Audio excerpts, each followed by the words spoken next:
kalau misalkan di bank lapis 2 itu kan kalau misalkan yang kena kecipratan 200 triliun itu tuh di BSI sama BTN. Nah, kalau BSI sama BTN ini kan dia emang udah dapat langsung dari pemerintah gitu. Tapi kan kalau misalkan kita lihat dari misalkan beberapa bank lain yang emang nggak kecipratan 200 triliun ini, kita bisa anggap mungkin dia dari segi performance itu akan nge-lag sedikit. Karena kalau misalkan dari Big Four Banks yang misalkan BNI, BRI sama Mandiri ini dia kasih kredit, otomatis kan kredit ini masuk ke nasabah. Masuk ke nasabah, dari nasabah ini dia akan nanti mau kan pasti punya rekening nggak cuma di bank-bank itu doang gitu. Nah, ada potensi kecipratan di mana ketika lendingnya udah keluar semua, terus nanti dari hasil lending ini kan nanti dipindahin ke misalkan mungkin dalam jangka waktu lumayan lama gitu, dipindah ke deposit misalkan ke perusahaan-perusahaan di KBMI 3 ini.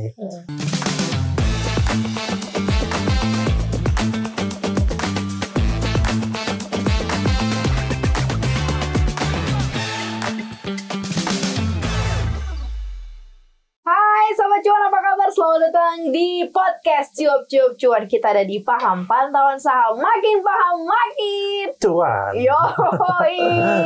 Ladies and gentlemen, Sobat Cuan, I would like to announce you our Koko lah, Cuap-Cuap Cuan. Sekarang udah punya Koko loh.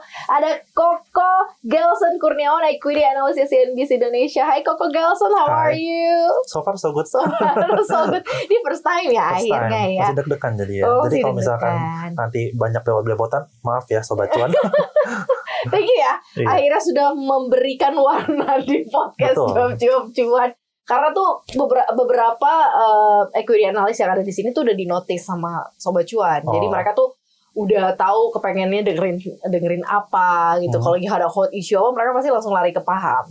Jadi I guarantee you yang dengerin lu sekarang banyak banget nih ya. Apa yang pengen lo omongin nih direkam oleh Sobat Cuan ya.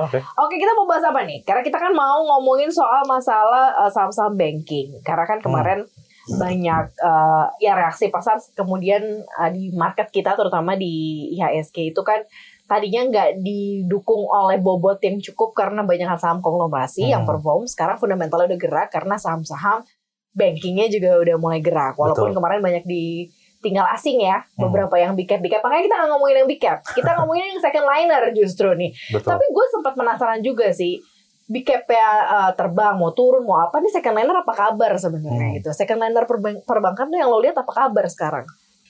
Kalau second liner perbankan sih sebenarnya kalau sekarang ini dilihat cukup menarik sih karena kalau kita lihat juga dari segi IHSG itu mereka itu mungkin nggak segede big caps yang kayak saham-saham big four banks juga yang KBMI 4. Tapi kalau misalkan dari segi sekarang kondisinya itu aku ngelihat sih lebih kayak gini sih. Dia itu kan perusahaan udah cukup gede. Tapi belum segede big four yang di KBMI 4 gitu biasanya. Nah menurut aku untuk dari segi growth itu mereka tuh lebih ada potensinya karena mereka itu lebih agile gitu. Karena mungkin karena kayak kita bayangin kapal kali. Kalau kapal kalau misalkan udah gede gitu muternya susah. Tapi kalau misalkan yang KBMI 3 ini lebih kecil jadi sedikit lebih cepat dan lebih agile aja kalau misalkan manuvernya bisa lebih cepat bisa gitu. lebih kurang lebih seperti itu sih kalau sekarang. Berarti in the positioning sebenarnya saham-saham second liner ini bisa mudah adapted ketika mungkin market lagi turun atau ketika market lagi naik gitu ya. Kalau kalau overall kalau kita lihat yang KBMI 4 atau buku 4 itu kan rata-rata mereka drive by news, by issue kan cepat banget. Kalau second liner kan basicnya agak lumayan lambat atau bahkan mereka duluan sebenarnya. React pasarnya, react marketnya. Waduh lebih tinggi biasanya. Nah ini seperti apa sih kalau yang sekarang yang lo lihat nih untuk di second liner perbankan? Kalau sekarang sih, kalau aku lihat sih free floatnya pertama kalau misalnya saham second liner ini biasa kan dipunyai sama perbankan asing kayak misalkan kalau misalkan aku lihat nih sekarang kan ada OCBC, ada CIMB, terus kalau misalkan aku juga ngambil misalkan dari BTN, BRIS itu Bank Syariah Indonesia itu walaupun itu bukan bank dari luar, cuman free floatnya tetap lebih kecil sih. Nah itu kalau misalkan aku lihat mereka itu punya kecenderungan volatilitas itu emang lebih tinggi daripada saham-saham yang big four banks tadi, tapi karena free floatnya kecil jadi lumayan bisa kita pantau lebih gampang sih. Sama juga kalau misalnya kita lihat juga dia punya pemiliknya itu kan biasa bank-bank asing. Nah kita bisa lihat tuh corporate action-nya tuh kalau misalkan dari bank-bank asing ini, misalkan dari CIMB kan dari Malaysia, terus OCBC ini misalkan dari Singapura, kita bisa lihat tuh mereka dari induk perusahaan yang ada di luar negeri itu kurang lebih seperti apa kalau misalnya ada corporate action segala macam, itu kita bisa dapetin potensi cuan juga yang lebih gede sih, kurang lebih gitu sih. Oh oke. Nah sekarang tadi kan lo sebut beberapa ya. Kalau misalnya kita lihat yang paling dapat spotlight banget nih saham-saham second liner khususnya perbankan, apa sekarang di stock pick-nya? Kalau aku sih ngelihatnya sekarang kalau dari segi fundamental itu paling bagus OCBC sama BNGA. Oke. Kenapa? Kalau BNGA itu sebenarnya kan kalau misalnya kita lihat ke belakang itu dia kasih yield tuh lumayan tinggi, dan sekarang tuh posisi BNGA itu sekarang nggak usah aku tadi cek 1.700-an nggak usah ya. Itu tuh kalau misalkan kita ambil earnings per share-nya itu bisa kurang lebih dividennya itu sampai hampir 10% atau mungkin bisa 10% nanti ke depannya nih. Itu yang menarik sih kalau misalkan dari segi BNGA. Nah kalau OCBC ini aku ngeliatnya lebih ke arah dia emang fundamentalnya bagus, sama dia juga kemarin kan tahun lalu tuh baru merge sama Commonwealth Bank. Nah itu ngasih nasabah baru tuh. Ngasih nasabah baru, dan sekarang dia tuh posisi total aset ketiga walaupun dia nge-lag dari segi price-nya, cuman entusias gak sih gitu. Artinya mereka dominate, seperhatian gue adalah ya loyalty aja gitu ya, mereka yang mungkin dapat share, pembagian share, atau memang ya loyalitas aja gitu. Jadi memang pemiliknya megang ya, nggak dikeluarin mungkin for investment atau apa gitu. Kenapa sih kalau kita lihat sebenarnya keunggulan dari si second liner compare to Big Four Bank atau Big Caps Bank ini apa? Kalau menurut aku sih karena Big Four Banks itu kan dia dari segi free float-nya juga lebih tinggi. Kalau misalkan yang bawahnya lebih kecil, jadi harga itu sangat tergantung sama yang tadi dibilang investor yang udah loyal sama bank ini. Dan juga kalau misalkan karena emang yang pegang itu aja, kita bisa ngelihat kalau dari segi currency risk-nya, kalau misalkan orang bisa mau beli lagi, itu kan kita Indonesia kebetulan sekarang lagi kalau dari segi kurs itu kan lumayan fluktuatif tuh. Itu lumayan ngasih resiko tambahan kalau misalkan dari foreign sih. Jadi dan kita kan terutama kan kalau di Indonesia ini kan saham yang di Indonesia ini nggak terlalu banyak saham yang bisa kita ambil. Kalau misalkan lihatnya bank itu kan yang gede Big Four. Kalau misalkan yang di bawah ini second liner ini orang dari asing ini mau invest di saham second liner ini, kayak mereka lebih prefernya kayak kalau misalnya aku lihat lebih ke arah Big Four Bank. Nah kalau misalkan bisa masuk ke yang kecil-kecil ini, misalkan di KBMI 3 ini, mereka masih melihat currency risk-nya masih ada sih untuk di Indonesia terutama sih. Gitu currency risk ya.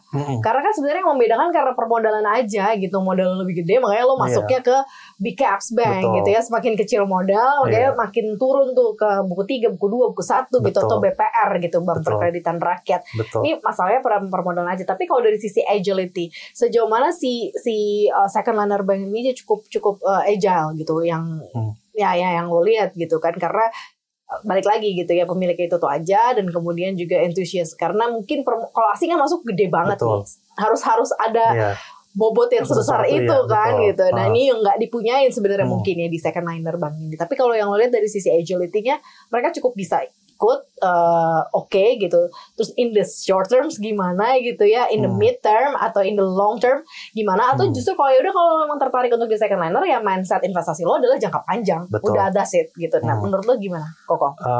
Mungkin itu dibagi dua. Pertama, kalau misalnya main investasi jangka panjang itu sekarang menurut aku sih udah cukup oke. Kalau misalkan dari segi fundamental dan intrinsic value itu sangat-sangat oke, karena kita juga kenaikan revenue-nya, kenaikan earnings-nya itu udah bagus, tapi kok kita lihat sahamnya malah turun kemarin-kemarin. Jadi second liner tuh kecenderungan seperti itu kalau aku lihat. Terus kalau misalkan dari segi kalau misalkan kita mau main short term mungkin ke depan, kemarin aku juga ada sempat ngelihat CEO-nya Goldman Sachs itu dari Amerika, dia ngelihat kalau misalkan sekarang tuh lagi booming. Nah, equity di Amerika itu dia punya PE ratio itu kurang lebih udah sampai 30-40, walaupun belum mendekati kayak kita pas .com bubble dulu. .com bubble dulu itu bisa sampai Microsoft itu udah sampai 70, bahkan sampai ada yang 200-an. Nah, si CEO Goldman Sachs ini ngomong kemarin kurang lebih dalam waktu setahun ke depan sampai 2 tahun ke depan ada potensi koreksi pasar di Amerika. dan itu akan nanti masuk ke Indonesia, karena Indonesia kan juga banyak foreign investor segala macam. Kalau misalkan dari segi equity di Amerika itu ada crack, kemungkinan imbasnya juga ke Indonesia. Nah, mungkin salah satu hal yang perlu dipertimbangkan untuk investor di Indonesia itu adalah hal itu. Karena kalau misalkan emang di Indonesianya ternyata crack dan terus kita juga punya currency nggak sekuat sama kayak US dollar gitu. Kalau misalkan itu kena double tuh, investor mikir kena double. Nah, paling dari segi kalau misalkan short term dan medium termnya paling lebih kayak gitu sih. Tapi kalau mau long term memang kita mau pegang lama segala macam. Sekarang tuh sangat menarik sih karena fundamentalnya juga bagus, ekonomi Indonesia juga bagus, kita tumbuh 5,12% kemarin. Dan kalau misalkan aku lihat dari segi PE ratio juga sampai sekarang kan OCBC terus BNGA itu kayak di single digit, jadi kayak lu bikin perusahaan, lu bikin perusahaan 7 tahun balik modal tuh jago. Itu jago sih, makanya itu quite good. Iya, makanya gitu sih. Iya, ini tuh bener loh. Maksudnya kita selalu ngomongin banking sektor, tapi yang kita omongin tuh big four banks only. Sementara ada banget bank-bank lain di bawah itu yang secara potensial, tadi kemudian dari secara mereka doing business segala macam tuh sekeren itu gitu. Dan itu nggak jarang banget kita expose karena terlalu fokus sama yang big four banks. Nah, dengan penurunan suku bunga yang dilakukan oleh Bank Indonesia, terus berbagai macam implementasi, karena sekarang udah pro growth ya, berarti kan satu bank kena hit, artinya kena cuan, biasanya itu kan akan ngekor ke yang lain-lainnya. Seberapa besar ini juga akan cukup ngaruh ke bank-bank lapis 2 atau second liner ini? Kalau misalkan di bank lapis 2 itu kan, kalau misalkan yang kena kecipratan 200 triliun itu tuh di BSI sama BTN. Nah, kalau BSI sama BTN ini kan dia emang udah dapat langsung dari pemerintah gitu. Tapi kan kalau misalkan kita lihat dari misalkan beberapa bank lain yang emang nggak kecipratan 200 triliun ini, kita bisa anggap mungkin dia dari segi performance itu akan nge-lag sedikit. Karena kalau misalkan dari Big Four banks yang misalkan kayak BNI, BRI sama Mandiri ini dia kasih kredit, otomatis kan kredit ini masuk ke nasabah. Masuk ke nasabah, dari nasabah ini dia akan nanti kan pasti punya rekening nggak cuma di bank-bank itu doang gitu. Nah, ada potensi kecipratan di mana ketika lendingnya udah keluar semua, terus nanti dari hasil lending ini kan nanti dipindahin ke misalkan mungkin dalam jangka waktu lumayan lama gitu, dipindah ke deposit misalkan ke perusahaan-perusahaan di KBMI 3 ini. Nah, bank mandiri KBMI 3 ini kemungkinan kecipratan dari segi itu, misalkan dari CIMB, dari OCBC, terus misalkan dari Permata segala macam itu kecipratan kalau misalkan lendingnya udah selesai, terus nanti ada penambahan profit dari perusahaan, nah mereka itu depositonya nanti masuk ke bank-bank kecil, mereka kecipratan walaupun nggak langsung, tapi ada potensi kecipratan, tapi dalam jangka waktu yang cukup lama sih, jadi nggak langsung, tapi kita bisa expect dari segi dari segi pendapatannya itu nanti bakal lebih tinggi lagi dan itu bisa naikin juga dari segi sahamnya gitu sih. Oke. Kita coba sedikit lihat apa yang bisa diambil ya opportunity-nya nih oleh Sobat Cuan di saham-saham second liner. Seperti tadi lu udah mention beberapa, ada BTN, ada kemudian ada BSI ya, terus kemudian ada CIMB juga, OCBC. Di level-level harga yang sekarang terbentuk, ini mereka majority sudah seperti apa? Terus kemudian upside potensialnya yang mungkin dilihat dari secara trend technicals atau mungkin dari secara fundamental ini akan seberapa baik nih mereka? Aku orang fundamental abis. Jadi kalau technical itu kita kasih aja ke yang technical. Betul, kasih yang technical aja. Terus kita cuma lihat ya udah kalau mau masuk ya pakai technical, cuman kalau misalkan dari segi long term melihatnya fundamental. Kalau aku ngeliat dari fundamental karena pertama kita ngomong dari tadi belum di-mention, kita ngomong yang BTN sama BRIS dulu nih. Pertama BTN itu kan lebih kemarin dapat duit yang 200 triliun itu untuk karena dia fokusnya itu KPR. Jadi kita bisa ngeliat juga nih ke depannya. Kalau dari segi KPR ini kan kita tuh juga lagi ada program 3 juta rumah.